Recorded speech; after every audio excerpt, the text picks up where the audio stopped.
सुप्रभात बच्चों, मैं नीरज सिंह अराइज एकेडमी से। बच्चों, गए बार भी हम ग्रामर के टॉपिक पे बात किए थे। आज हम आप लोगों को नया टॉपिक सिखाने वाले हैं व्याकरण में, क्योंकि गए बार भी मैंने बताया था अगली बार मिलेंगे हम नए टॉपिक से। आज बच्चों हम सीखने वाले हैं अव्यय। ठीक है बच्चों, अव्यय क्या होता है? बहुत सारे बच्चों को कंफ्यूजन होता है कि ये अव्यय है क्या। अव्यय शब्द सुनते ही पता ही नहीं चलता कि है क्या। बाकी सब जो व्याकरण की चीजें हैं उनके शब्दों से हम थोड़ा बहुत पता तो चल जाता है कि ये चीज है। चलिए, जैसे जो भी है हम बता देते हैं। काल है, काल भैया, काल अल कौन सी चीज हुई, बीती, आने वाली, उसके बारे में बताए। लेकिन अव्यय अगर आ जाता है, बच्चों को बड़ा ही असमंजस होता है, बड़ी दुविधा होती है कि करे तो करे क्या करे, इसमें ये समस्या आ जाती है। तो बच्चों, मैं आपको बताऊंगा अव्यय। अव्यय यह दो प्रकार के चीज है। इसी को हम कभी कभी कहा जाता है कि क्या कहते हैं उसे, कि शब्द अव्यय, या फिर उसे हम कहते हैं शब्दों के भेद पहचानिए। आप लोगों को पता होगा व्याकरण में आता है, दिए एक वाक्य दिया रहेगा और कहा जाएगा कि दिए गए वाक्यों में से शब्द भेद लिखिए, या अधोरेखित किए हुए शब्दों के शब्द भेद बताइए। इस तरह से प्रश्न आपको आते हैं, अलग अलग तरह से आता है। तो शब्द भेद, ठीक है, सबसे पहले हम उसके भेद तो हम बताएंगे ही, लेकिन साथ में पहले शब्द क्या है, अव्यय क्या है, वो हम सीखेंगे बच्चों आज। देखिए, पहला जो है इसमें कहते हैं अव्यय। अव्यय के दो प्रकार होते हैं। कितने बच्चों होते हैं? दो प्रकार। जैसे कि हाँ, आपने देखा है विकारी और अविकारी। ठीक है, जैसे कि मैं थोड़ा सा क्या हो जाता है, हिंदी हम बहुत सारे विद्यार्थी हम अंग्रेजी मीडियम में पढ़ते हैं, इंग्लिश मीडियम में पढ़ते हैं, हिंदी से थोड़ा सा नाता दूर का हो जाता है, तो हिंदी के शब्द जरा हमें जाने पहचाने होते हुए भी अनजान लगते हैं बच्चों। और कुछ भी नहीं है, आसान है। आप लोगों ने इंग्लिश में पढ़ा होगा पार्ट्स ऑफ स्पीच। हाँ सर, ये तो आता है हमें पार्ट्स ऑफ स्पीच, लेकिन भैया ये पार्ट्स ऑफ स्पीच ही तुम्हारा विकारी अविकारी दोनों को मिला के पार्ट्स ऑफ स्पीच है। पार्ट्स ऑफ स्पीच में आप लोगों ने पढ़ा होगा टोटल कितने होते हैं? 8 होते हैं पार्ट्स ऑफ स्पीच। तो इस अव्यय में भी आपको 8 चीजें पढ़नी है। टोटल कितनी पढ़नी है? 8 चीजें जिसमें से 4 चीजें हम देखने वाले हैं विकारी में और 4 चीजें हम देखने वाले हैं अविकारी में। ठीक है, तो हम शुरू करते हैं विकारी शब्द। अब विकारी शब्द में क्या है, सबसे पहले 4 चीजें हम देखने वाले विकारी में। जैसे देखें, संज्ञा, सर्वनाम, विशेषण और क्रिया। अब देखिए, जैसे कि हम देखें 4 चीजें हम देखेंगे। क्या क्या देखेंगे? संज्ञा देखेंगे, सर्वनाम, विशेषण और क्रिया देखेंगे। क्या देखेंगे? 4 चीजें, संज्ञा, सर्वनाम, विशेषण और क्रिया। आप लोगों ने इंग्लिश में भी पढ़ा होगा कि नहीं, जिसे हम कहते हैं नाउन कहते हैं, है ना, प्रोनाउन कहते हैं, वर्ब कहते हैं और एडवर्ब कहते हैं, है ना। वर्ब क्रिया विशेषण है उसमें, वो तो दूसरे में चला जाएगा, लेकिन इसमें हम बच्चों देखने वाले हैं सिर्फ कितना, 4 हम हिंदी के देखने वाले हैं कि कौन से, संज्ञा है, सर्वनाम है, विशेषण है और क्रिया है। विशेषण जिसे हम एडजेक्टिव भी कहते हैं और क्रिया जिसे हम वर्ब कहते हैं। ठीक है, तो देखो कैसे हैं, एक एक चीज हम देखेंगे बच्चों। देख लीजिए, ये जो होता है कौन कौन से है, विकारी के पहले जो है क्या क्या है, संज्ञा। ठीक है, संज्ञा है, सर्वनाम है, विशेषण है और क्रिया है। ठीक है, ये 4 चीजें हम देखेंगे किसमें, विकारी में। ठीक है, संज्ञा। अब सबसे पहली बात आती है, संज्ञा कहते किसे हैं। ठीक है बच्चों, संज्ञा कहते किसे हैं। अब लेकिन संज्ञा तो दिया है, लेकिन संज्ञा के भी प्रकार है हमें। इसके जो दिए हैं 4 दिए हैं, चारों के भी उसमें उप प्रकार है, उसके हम देखना है कि इतना नहीं 4 देख लिया हो गया। लेकिन इसी को कहते हैं, आगे मैंने आपको लोग बताया है कि शब्दों के भेद बताइए। भेद मतलब क्या? भेद का मतलब होता है रहस्य। इन शब्दों के, इन चीजों के अंदर कौन से रहस्य छुपे हुए हैं, वही हमें देखना है, और उसी को कहा जाता है शब्द भेद। भैया इस शब्द का भेद क्या है, रहस्य क्या है, इसकी चीज क्या है, इसके अंदर है क्या, और इसे कहते क्या है, यही हमें देखना है। अब बच्चे सब इसी में ज्यादा कंफ्यूज होते हैं, असमंजस में पड़ जाते हैं। तो सबसे पहला हम देखेंगे संज्ञा। क्या देखेंगे बच्चों? संज्ञा। ठीक है, ये चार किस में आते हैं? विकारी में आएंगे, और चार इसमें आएंगे और हम बाद में देखेंगे। सबसे पहले विकारी के चार देखेंगे, संज्ञा, सर्वनाम, विशेषण और क्रिया। तो बच्चों इन चार में पहला हमारा है संज्ञा। तो भैया संज्ञा कहते किसे हैं? संज्ञा जिसे आप इंग्लिश में कहते हैं नाउन, ठीक है कि नहीं? तो नाउन, अब हम संज्ञा में देखेंगे। संज्ञा किसे कहते हैं? किसी व्यक्ति, वस्तु, स्थान या प्राणी के नामों को संज्ञा कहते हैं। ये तो सबको पता है, सबको पता होगा तो पता ही होना चाहिए। दूसरी बात क्या है? किसी भी वस्तु, व्यक्ति, स्थान या प्राणी के नामों को संज्ञा कहते हैं। लेकिन बच्चों इस संज्ञा के भी प्रकार हैं। अब संज्ञा के प्रकार कितने हैं? हम 5 प्रकार देखेंगे। संज्ञा के 5 प्रकार देखेंगे। संज्ञा को पहचाना कैसे जाता है? अब संज्ञा के 5 प्रकार कौन कौन से हैं वो हम देखेंगे।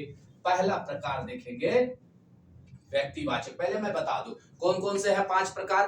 पहला है हमारा कौन सा? व्यक्तिवाचक, जातिवाचक, समूहवाचक, भाववाचक और द्रव्यवाचक। ऐसे कुल मिला के हमारे 5 है।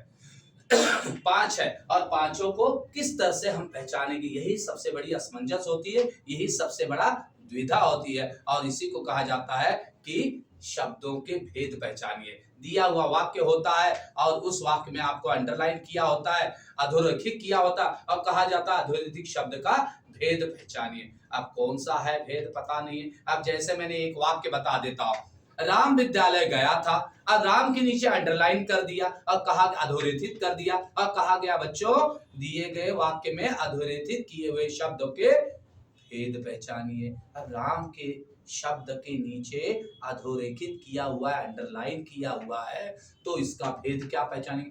भैया इसमें कहेंगे संज्ञा।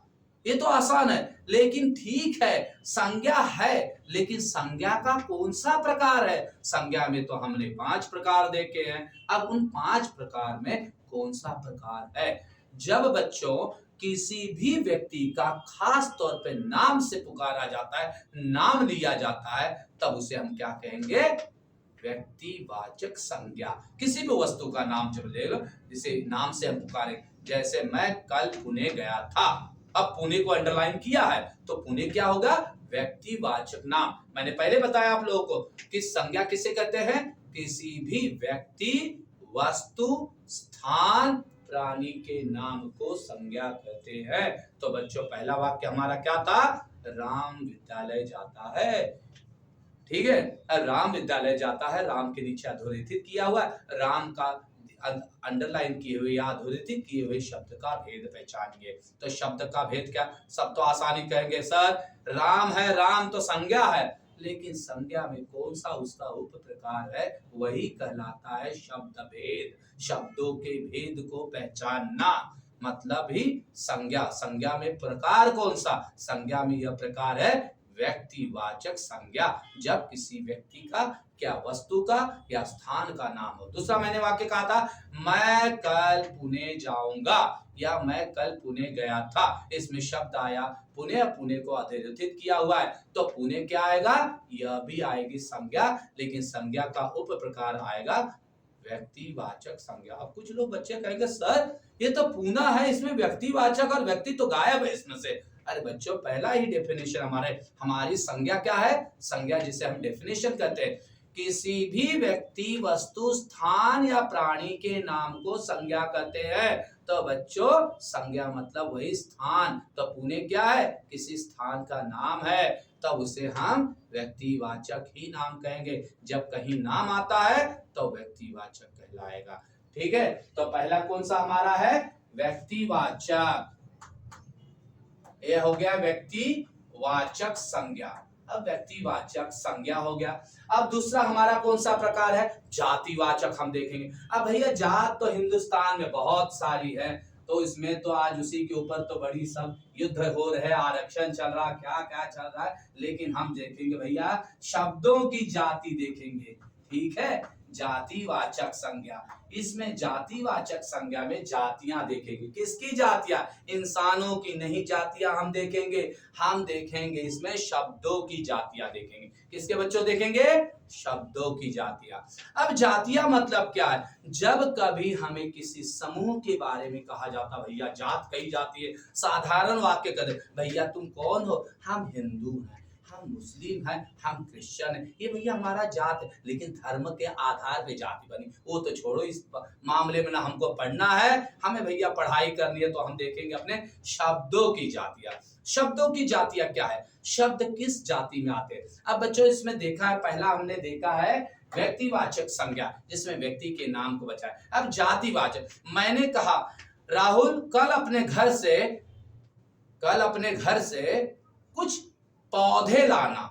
पौधे लाना, अब पौधा शब्द आ गया। पौधा शब्द आते ही पौधे या पौधा कुछ भी ले लो, पौधे, ठीक है, पौधे शब्द ले लो। पौधे शब्द क्या है? पौधा मतलब किसी जाति का नाम है पौधा। अब इसमें कौन सा पौधा? तब तक राहुल के दिमाग में चुनचुनाहट होने लगी। क्या? अरे भैया लाओ, तो मैडम ने कहा है पौधा लाने के लिए, क्या या सर ने कहा है पौधा, लेकिन कौन सा पौधा? इमली का पौधा? क्या गुलाब का पौधा? क्या चमेली का पौधा? किसका लाऊं? सबसे बड़ा असमंजस समस्या तो ये, पौधा लाने के लिए कहा। अब भैया उठा के कोई भी पौधा ला के रख देंगे सर के सामने, बस हो गया, और क्या करना? ऐसा नहीं, ठीक है। तो इसी को बच्चों कहते हैं, क्या कहते हैं? जाति। मतलब पौधे की जात हो गई। जब किसी जाति का संबोधन होता है उसे हम क्या कहते हैं? जातिवाचक संज्ञा। अब बच्चों एक वाक्य योग हो गया। मैंने कहा, क्या मास्टर जी ने कहा राहुल से कि जाके कल घर या जाके कहीं से पौधे लेकर आओ। पौधा तो हो गया, पौधा शब्द क्या है? जातिवाचक संज्ञा। अब दूसरा शब्द मैंने कहा कल बच्चों, कल हम कुछ गांवों का निरीक्षण करने वाले हैं।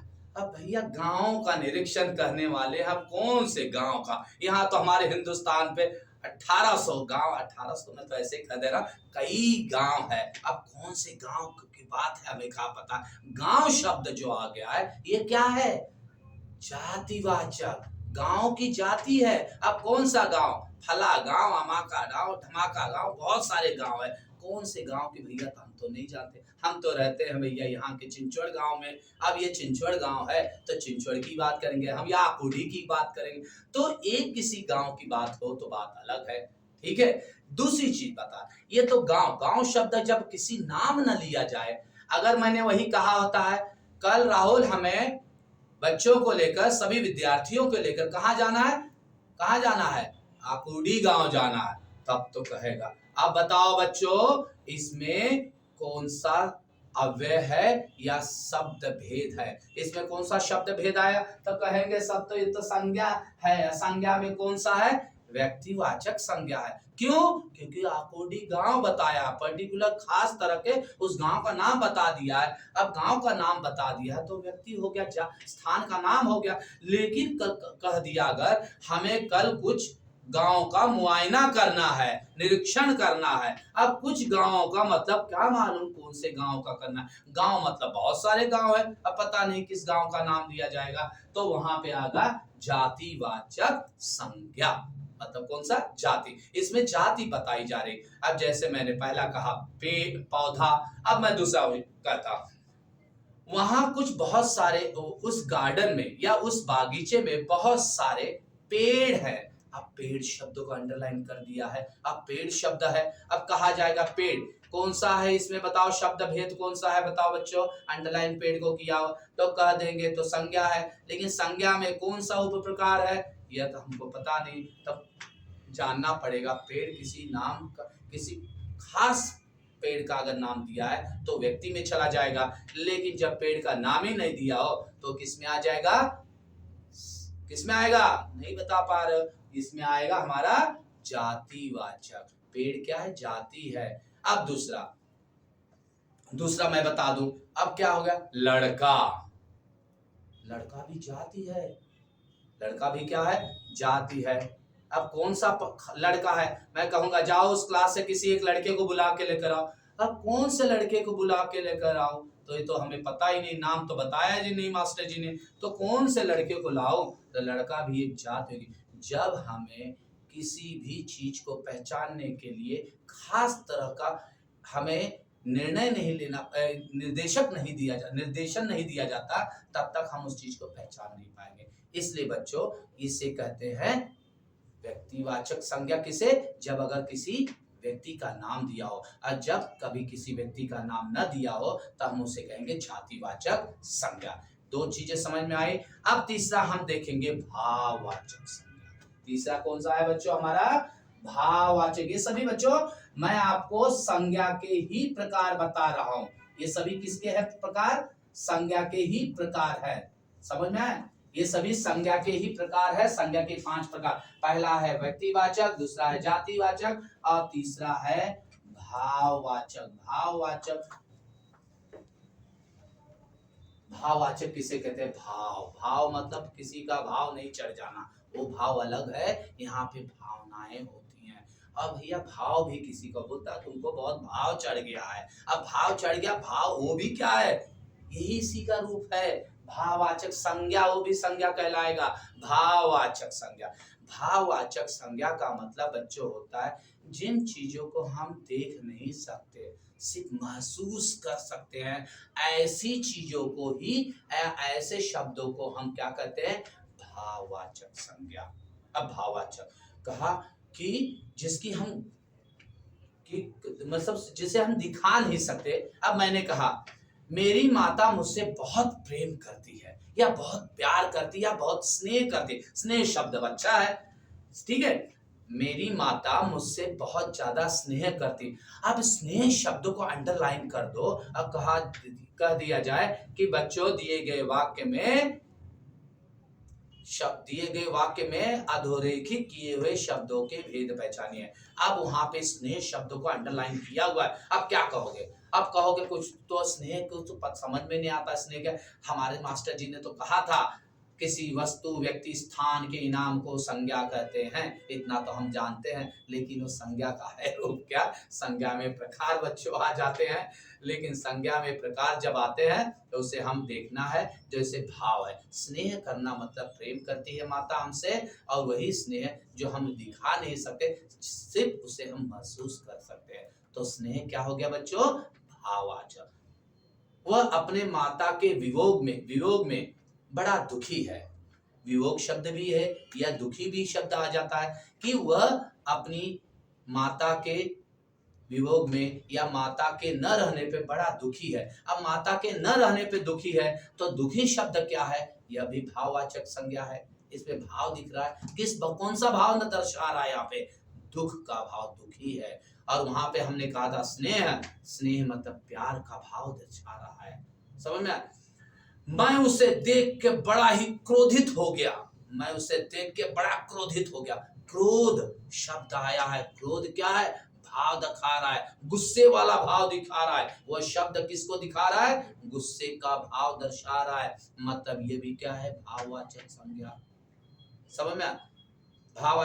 मैंने उसको देखते ही मेरा कलेजा फट गया। अब कलेजा फट गया तो मुहावरे में अब आ जाएगा, लेकिन एक तरह से क्या हुआ? दुख होना। मुझे उसे देख के बड़ा गुस्सा आया। अब गुस्सा आया मतलब भी कभी कभी क्रोध शब्द भी इस्तेमाल करते हैं, गुस्सा भी इस्तेमाल करते हैं। तो गुस्सा और क्रोध ये तो समानार्थी शब्द ही है, लेकिन ये भी क्या है? भाववाचक संज्ञा है ना? भाववाचक संज्ञा है। अब भाववाचक समझ में आया बच्चों? भाववाचक संज्ञा किसे कहते हैं? जिन शब्दों के में भावनाएं हमें दर्शाई जाती हैं, भावनाएं होती हैं, उसे हम भाववाचक संज्ञा कहते हैं। समझ में आए? ये हमारे 3 थे भाववाचक संज्ञा। तीसरा है, चौथा है, हम देखेंगे बच्चों द्रववाचक संज्ञा। इसमें बच्चों थोड़ा सा कंफ्यूजन मत होना, शब्द शाह पे मत जाना। द्रव्यवाचक संज्ञा। अब द्रव्यवाचक संज्ञा में ये हो जाता है, सर ने तो हमें बताया था द्रव मतलब भैया जो लिक्विड होता है वही द्रव है। ऐसा नहीं मत लेना। मैंने कहा कल मैंने बाजार से 10 किलो सोना नहीं कहूंगा, गेहूं खरीदा। सोना बड़ा महंगा है। 10 किलो गेहूं खरीदा। गेहूं क्या है? गेहूं शब्द द्रव में आता है। समझ में, खाद्य पदार्थ है।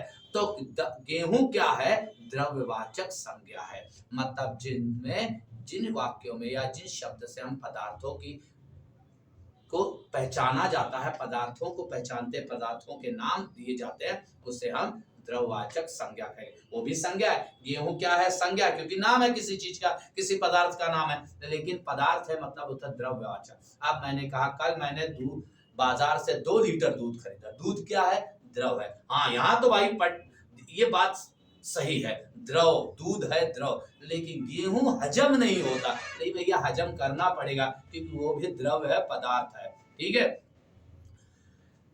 मैंने शादी के मौके पर 5 तोला सोना खरीदा। 5 तोला बहुत होता है, तोला तो यहाँ तो तोले की बात अलग है, सोना, यहाँ पे शब्द क्या आ गया, सोना। सोना भी क्या है, धातु है, धातु क्या है, द्रव है, उसे भी हम क्या कहेंगे, द्रववाचक संज्ञा कहेंगे। बच्चों, द्रववाचक संज्ञा में हमारे तीनों अवस्थाएं आएंगी, जिससे हम इंग्लिश में कहते हैं स्टेट। अब कहोगे स्टेट मतलब किसी राज्य का स्टेट नहीं कर रहा हूं, अवस्थाएं, द्रव अवस्था और ठोस अवस्था और गैसीय अवस्था, जिसे हम स्टेट कहते हैं, सॉलिड, लिक्विड एंड गैसियस, है ना। तो उसी तरह से अवस्थाएं हैं। स्टेट मतलब किसी राज्य की राज्य की बात नहीं मैं कर रहा हूँ, अवस्था को कहा जाता स्टेट। किस अवस्था में, किस स्टेट में है ये, तो ये हमारा हिंदी वाला है अवस्था। ठीक है बच्चों। तो पदार्थों की 3 अवस्थाएं होती हैं, और वो तीनों अवस्थाओं में जो पदार्थ हमें दिखाए जाते हैं, वाक्य में दिए होते हैं, वो सभी पदार्थ द्रववाचक संज्ञा में ही गणना उनकी की जाती है। अब चाहे वो द्रव में हो, चाहे ठोस में हो, चाहे वो गैसीय अवस्था में हो। मैंने कल एक बोतल में 2 किलो ऑक्सीजन खरीद के लाया। अब ऑक्सीजन शब्द आ गया है, तो ऑक्सीजन क्या है, द्रव्यवाचक संज्ञा है। तो इसमें द्रव्यवाचक संज्ञा समझ में आया बच्चों, ये 4 हो गया। और 5वां हम देखने वाले हैं इसमें, कौन सा, 5वां समूहवाचक संज्ञा। समूह, जिस शब्द से हमें समूह की गणना होती है, समूह का बोध होता है, समूहवाचक।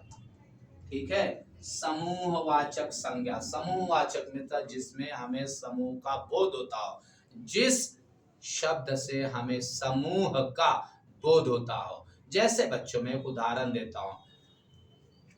उदाहरण, हमारे हिंदुस्तान की या हमारे भारत की फौजें सीमाओं पे खड़ी हैं। हमारे भारत की फौजें सीमाओं पे तैनात हैं या सीमाओं पे खड़ी हैं। अब मैंने उसमें शब्द दिया, अंडरलाइन किया या अधोरेखित किया गया, फौज। फौज शब्द क्या है भैया, फौज एक से तो बनती नहीं, वो जमाना गया 1 मैन आर्मी वाला, वो तो कहावत है। फौज मतलब समूह, किसी चीज का झुंड, उसे हम समूह कहते हैं। फौज शब्द आ गया, पुलिस आ गया, विद्यार्थी आ गया, समूह आ गया, गुच्छा आ गया, है ना। गुच्छा शब्द क्या होता है, एक शब्द का तो गुच्छा होता नहीं। जैसे मैंने कहा फूलों का गुच्छा, चाबियों का गुच्छा, तो ये सब शब्द जो आते हैं, गुच्छा जो शब्द है, जहां पे समूह का बोध होता हो, जिस शब्द से समूह का बोध हो, उस शब्द को समूहवाचक संज्ञा कहते हैं। जैसे फौज, समझ में, फौज क्या है, समूहवाचक है, जिसमें हमें फौज के बारे में दिया, समूह के बारे में बताया गया। अब एक बार मैं फिर से रिवाइज बच्चों आप लोगों को कर देता हूं। जैसे हमारे अव्यय के 2 प्रकार हैं, विकारी और अविकारी। विकारी में हमारे 4 आते हैं, विकारी में हमारे संज्ञा, सर्वनाम, विशेषण, क्रिया आती है। इन चारों में से, और चारों में पहला दिया हमें संज्ञा। संज्ञा के 5 प्रकार है, व्यक्तिवाचक, जातिवाचक, भाववाचक, द्रव्यवाचक और समूहवाचक। ये हमारे 5 प्रकार है संज्ञा के। ठीक है बच्चों, अलग अलग उदाहरणों के द्वारा मैंने आपको बताया। जैसे इसमें व्यक्ति, किसी खास व्यक्ति का नाम, जो जाति, किसी ग्रुप या समूह का नाम जिसमें दर्शाया जाता है, उसे जाति कहेंगे। किसी जाति का बोध हो, भाव, जिसमें भावनाएं हमारी बताई जाती हो, और चौथा है द्रव, जिसमें हमारे पदार्थ बताए जाते हो, चाहे वो किसी भी अवस्था में हो। 3 अवस्थाएं मैंने बताई हैं, तीनों अवस्था में। और 5वां हमारा होता है समूहवाचक, जिसमें किसी समूह का बोध होता हो, उसे हम कहते हैं समूहवाचक संज्ञा। ठीक है बच्चों, अब हम दूसरे टॉपिक की तरफ मूड करते हैं। दूसरा टॉपिक मतलब इसी का है, सर्वनाम देखेंगे। ठीक है तो बच्चों हम अगले पड़ाव की तरफ चल रहे हैं। अगला हमारा है सर्वनाम। हमने संज्ञा देखा और अभी देखेंगे सर्वनाम। सर्वनाम में भी बच्चों देखेंगे हम लोग, इसके कुछ पार्ट हैं, कुछ विभाग हैं। जैसे सर्वनाम, सर्वनाम पहले मैं आप लोगों को बता दूं सर्वनाम कहते किसे हैं। सर्वनाम है ना, नाम भी है और सर्व भी है, सभी नाम ऐसा नहीं है। सर्वनाम मतलब होता है नामों के बदले या संज्ञा, जैसे हम मराठी में तो नाम बोलते, मराठी में हम उसे कहते हैं नाम, है ना, लेकिन यहाँ पे नाम लेना संज्ञा। संज्ञा के बदले, क्या कहा बच्चों मैंने, संज्ञा के बदले आए हुए शब्द को हम सर्वनाम कहते हैं। समझ में आया मैंने क्या कहा? फिर इसमें एक बार रिपीट कर रहा हूं, सर्वनाम किसे कहते हैं? सर्वनाम हमें किसे कहते हैं? संज्ञा की जगह पे या संज्ञा के बदले आए हुए शब्द को हम सर्वनाम कहते हैं। ठीक है बच्चों, अब जैसे एक उदाहरण के रूप में मैं आपको बता देता हूं। उदाहरण के रूप में बताया हुआ ज्यादा चीज आसान होती है। अब मैंने क्या कहा, राहुल इधर आओ। राहुल इधर आओ, मैंने राहुल को तो बुलाया, राहुल का नाम लिया मैंने, राहुल शब्द आया। अब राहुल की जगह मैंने कहा तुम इधर आओ, तुम इधर आओ। दोनों वाक्यों में मैं उसी को पुकार रहा हूं, लेकिन पहले वाक्य में मैंने राहुल शब्द इस्तेमाल किया और दूसरे शब्द में मैंने राहुल की जगह पे तुम कहा। तो बच्चों यही फर्क है संज्ञा और सर्वनाम में। संज्ञा की जगह पे, संज्ञा के बदले या संज्ञा की जगह पे जो शब्द हमने इस्तेमाल किया तुम, राहुल की जगह पे मैंने क्या शब्द इस्तेमाल किया? तुम। यह तुम शब्द जो है यही सर्वनाम है। ठीक है बच्चों, फिर से बता रहा हूं, संज्ञा के बदले आए हुए शब्द को सर्वनाम कहते हैं। तो बच्चों सर्वनाम के हमारे प्रकार हैं। ठीक है, 5-6 प्रकार हैं। जैसे पुरुषवाचक, निजवाचक, निश्चयवाचक, अनिश्चयवाचक, निजवाचक, प्रश्नवाचक, संबंधवाचक। ठीक है, लेकिन बच्चों पुरुषवाचक में भी 3 है। ठीक है, 3 है। 3 कौन सा? जिसमें हम आता है प्रथम, द्वितीय और तृतीय। ठीक है, तृतीय, इसमें 3 आते हैं, प्रथम, द्वितीय, तृतीय। ठीक है, प्रथम वाचक पुरुषवाचक, द्वितीय पुरुषवाचक और तृतीय पुरुषवाचक, ऐसे 3 आते हैं इसमें पुरुषवाचक। अब बच्चों मैं बता देता हूं, संज्ञा ही बता रहा हूं। किसी भी व्यक्ति, किसी भी संज्ञा की जगह पे आए हुए शब्द को हम सर्वनाम कहते हैं। हम वो पढ़ रहे हैं, यहाँ पे सर्वनाम देख रहे हैं। पहला प्रथम, द्वितीय और तृतीय पुरुषवाचक में। अब बच्चों मैं बताता हूँ पुरुषवाचक में प्रथम किसे कहते हैं, द्वितीय किसे कहते हैं, तृतीय किसे कहते हैं। प्रथम उसे हम कहते हैं जैसे कि मैं, प्रथम पुरुषवाचक मैं, हम, यह शब्द जब मैं इस्तेमाल करता हूं, मैं अपने लिए इस्तेमाल कर रहा हूं, मैं नीरज सिंह। अब मैं नीरज सिंह बता रहा हूं तो मतलब मैं अपने बारे में बता रहा हूं, मैं हूं। मैं कौन हो गया? प्रथम। ठीक है, और जब मैं आपसे बात कर रहा हूं, तुम इधर आओ, तुम इधर आओ, मैंने नाम नहीं पुकारा बच्चों, ध्यान रखना, मैंने नीरज नहीं कहा, मैं शब्द इस्तेमाल किया, इसलिए मैं प्रथम हो गया। और मैं, तुम राहुल हो, लेकिन राहुल की जगह पे मैं तुम इस्तेमाल कर रहा हूं। तुम क्या हो गया? यह द्वितीय पुरुषवाचक हो गया। मैं प्रथम वाचक, तुम द्वितीय वाचक और वे तृतीय वाचक हो गए, तृतीय पुरुषवाचक। वे मतलब वे हमारे दोनों के सामने नहीं है, कहीं और है। हम दोनों के अलावा जो तीसरा हो वही होता है तृतीय पुरुषवाचक सर्वनाम। मैं शब्द यह प्रथम पुरुषवाचक सर्वनाम है, तुम जो शब्द है यह द्वितीय पुरुषवाचक सर्वनाम है, और वे जो हो गया वह तृतीय पुरुषवाचक सर्वनाम हो गया। तो बच्चों पुरुषवाचक सर्वनाम में मैं, तुम, वे, समझ में आया? ये सभी शब्द किस में आएंगे? पुरुषवाचक सर्वनाम में आएंगे। ठीक है, तो सर्वनाम में हमने पहला रूप देखा, पहला देखा पुरुषवाचक। अब देखते हैं निश्चयवाचक सर्वनाम। अब इसमें देखेंगे निश्चयवाचक सर्वनाम मतलब, ठीक है, निश्चय। मैंने जब कहा, मैंने पहले भी कहा था, संज्ञा में भी मैंने कहा था, जब हम किसी व्यक्ति को बुलाते हैं, खास तौर पे जब हम इशारा करते हैं, निर्देशन देते हैं, उसे निश्चय होता है। जब मैंने कहा जाओ वहां से उसे बुला के लाओ, तुम आओ, उसे या तुम, उसे जब कहता हूं मैं वह या उसे या उसको या उनको, यह शब्द जब आ गया, मैंने क्या कहा बच्चों ध्यान रखो, मैं यहाँ पे नाम नहीं ले रहा हूं, नाम के बदले दूसरा मैं शब्द इस्तेमाल कर रहा हूं, वही सर्वनाम है। वह, जाओ वह वहां खड़ा है, उसे बुला के लाओ, उसे बुला के लेकर आओ, उनको बुला के लेकर आओ, उन्हें कह दो। उन्हें मतलब मैं खास तौर पे किसी का निर्देशन कर रहा हूं, निर्देश दे रहा हूं किसी चीज के लिए, या किसी को निर्देश कर रहा हूं, तो वह खास है, उसे ही हम कहेंगे निश्चयवाचक सर्वनाम। यह निश्चित है कि किसे, वह या तुम या तुम या वे या उसे बुला के रख, जब मैं निश्चित कर दूं किसी चीज को, वह पेड़ या वह किताब, है ना, मैंने वह कहा, वह वहां खड़ा है, वह कह रहा हूं, मतलब वो क्या है, वह निश्चित है वह। या मैंने कहा वह मेरा स्कूल है, वह मेरा क्या है, स्कूल है, वह मेरा स्कूल है, मतलब उस स्कूल का नाम नहीं ले रहा, वह मेरा स्कूल है, वह शब्द क्या बता रहा है, यह निश्चित बता रहा है। समझ में आया, वह मेरा स्कूल है, वह निश्चित बता रहा है, इसलिए उसे हम कहेंगे निश्चयवाचक सर्वनाम। यह वह हो गया, वह शब्द क्या दर्शा रहा है, निश्चय। अब दूसरा है अनिश्चित वाचक। निश्चयवाचक या अनिश्चय भी कहते हैं, अनिश्चित कहते हैं, जो निश्चित ना हो। निश्चय मतलब जो पक्का हो, और अनिश्चय मतलब जो पक्का न हो। अब वह अनिश्चयवाचक सर्वनाम किसे कहते हैं, जाओ उस कक्षा से किसी बच्चे को बुला के लेकर आओ। अब किसी बच्चे को बुला के आओ, किसी मतलब क्या, कोई हो गया, किसी मतलब कोई भी हो सकता है, ऐरू गैरू नत्थु खैरू, तो ये तो हम ऐसे करते हैं, लेकिन कोई भी हो गया, मतलब कोई निश्चित थोड़ी है। जाओ अपने घर से कोई किताब लेकर आओ, कोई किताब लेकर आओ, कौन सी किताब लाए या हमें समझ में नहीं आता, कोई मतलब निश्चित नहीं है। कोई, चाहे मैं इतिहास लेकर आऊं, भूगोल लाओ, हिंदी लाओ, अंग्रेजी लाओ, चाहे कोई भी किताब लेकर आओ, जाओ अपने यहाँ से कोई किताब लेकर आओ। अब कोई शब्द जब आ जाए, यह क्या है, अनिश्चय वाचक संज्ञा है, सॉरी अनिश्चयवाचक सर्वनाम है।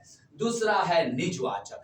बच्चों देखो, अब हमने देखा निज में हम क्या देखेंगे, निज में मतलब खुद के बारे में, मैं खुद के बारे में बताया जा रहा हूं, तो वह क्या कहेगा, खुद के बारे में, खुद या स्वयं के बारे में। मैं उस विद्यालय में स्वयं गया था, मैंने क्या कहा, मैं उस विद्यालय में स्वयं गया था। स्वयं शब्द क्या है, मैं अपने लिए, स्वयं के लिए बोल रहा हूं, या मैं उस विद्यालय का खुद मालिक हूं। मैं खुद शब्द क्या हो गया, यह क्या बता रहा है, निजवाचक, खुद या स्वयं। स्वयं हो सकता है, खुद भी हो सकता है, समझ में आ रहा है, खुद और निज, और जिसे निजवाचक या हम कहते हैं निजवाचक सर्वनाम कहते हैं। चाहे मैं उस शब्द में खुद शब्द लगाऊं, चाहे मैं उसे स्वयं कहूं। मैं इस घर का खुद अकेला वारिस हूं। अब खुद अकेला भी हो गया और खुद शब्द आ गया। मैं इस घटना का स्वयं गवाह हूं, इस घटना का मैं स्वयं क्या हूं, गवाह हूं। स्वयं शब्द यह भी क्या आ गया, निश्चित निजवाचक, मैं खुद के लिए, स्वयं के लिए निजवाचक हो गया। और अगला है, पांचवा है प्रश्नवाचक। प्रश्नवाचक, जिस सर्वनाम वाले शब्द से कोई प्रश्नवाचक वाक्य बने, उसे हम कहेंगे प्रश्नवाचक सर्वनाम। जिसे प्रश्नों का बोध हो, उस घर में कौन रहता है, कौन शब्द आ गया, कौन या सर्वनाम है, लेकिन कौन शब्द क्या बता रहा है, प्रश्नवाचक। यह किसकी घड़ी है, घड़ी, यह तो मेरी घड़ी है, लेकिन किसकी, प्रश्न मैंने पूछा किसकी शब्द क्या आ गया, किसकी, यह सर्वनाम है, लेकिन कौन सा सर्वनाम है, प्रश्नवाचक सर्वनाम है।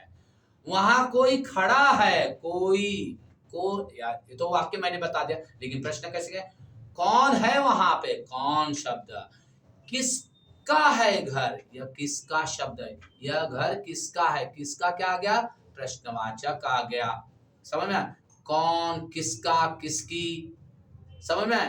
कैसे, यह घटना कैसे हुई, कैसे तो बात अलग है, कैसे हुई वो घटना के बारे में बता रहा है, कैसे उस चीज के बारे में पूछ रहा है तो भी आए। लेकिन कौन, किसका, किसको, समझ में आया? ये सभी शब्द क्या आ जाएंगे हमारे प्रश्नवाचक सर्वनाम में। अगला है संबंधवाचक, जिसमें हम संबंधों को जोड़ा जाता है। संबंधों को जोड़ने वाले शब्द को ही क्या कहा जाता है? संबंधवाचक सर्वनाम। संबंधवाचक सर्वनाम में क्या क्या आएगा? जो कोई इस कहानी से वाकियात रखता है या इस कहानी की जानकारी रखता है वह आगे आए। अब संबंध जोड़ा जा रहा है, इस कहानी से कौन संबंध रखता है ना? जो कोई, या मैं कहूंगा इस विद्यालय से जो लोग पढ़े हैं वे सभी एक कतार में खड़े हो जाए। इस विद्यालय से जो लोग पढ़े हैं वो इस कतार में खड़े हो जाए। अब मैंने जो लोग खड़े, जो मतलब शब्द क्या आ रहा है? वो संबंध बता रहा है। किसका संबंध बता रहा है? इस विद्यालय से बता रहा है। इस विद्यालय में जिन्होंने पढ़ाई की है, वह जो शब्द क्या है? वह संबंध बता, जो लोग इस विद्यालय से पढ़े हैं। अब मैं कहूंगा वो विद्यार्थी यहाँ रुकेंगे, वो विद्यार्थी यहाँ रुकेंगे जो कल आए नहीं थे। ओ और जो, ये भी क्या है? सर्वनाम है। मतलब विद्यार्थियों का तो नाम मैंने लिया ही नहीं, जो और ओ कह दिया। जो लोग कल विद्यालय नहीं आए थे वो विद्यार्थी इस तरफ खड़े रहेंगे। मैं जब जो और वो कहा, वो विद्यार्थी या जो विद्यार्थी नहीं आए वो यहाँ खड़े हो जाए। तो जो शब्द जो मैंने कहा, जो शब्द किसके लिए इस्तेमाल किया? बच्चों के लिए इस्तेमाल किया। लेकिन बच्चों का नाम न लेते हुए मैंने जो कहा, जो यह क्या संबंध दर्शा रहा है उनसे, उन बच्चों से जो विद्यालय में अनुपस्थित है। इसका मतलब जो और वो शब्द यही क्या कहलाएगा? संबंधवाचक सर्वनाम। बच्चों, आज हमने अव्यय में, विकारी में दो चीजें देखी। एक देखा संज्ञा और सर्वनाम। तो बच्चों अगले वीडियो में हम मिलेंगे बचे हुए दो भागों में, विशेषण और क्रिया में। इसके भी हम ये दो विषय हम अच्छी तरह से बताएंगे। जैसे कि आज हमने इन दो शब्दों को अच्छी तरह से समझाया आपको, संज्ञा और सर्वनाम। संज्ञा के प्रकार बताए और सर्वनाम के प्रकार बताए। बच्चों उसी तरह से अगले वीडियो में हम फिर से मिलेंगे इसी जोश के साथ में, विशेषण और क्रियाओं के बारे में। धन्यवाद बच्चों।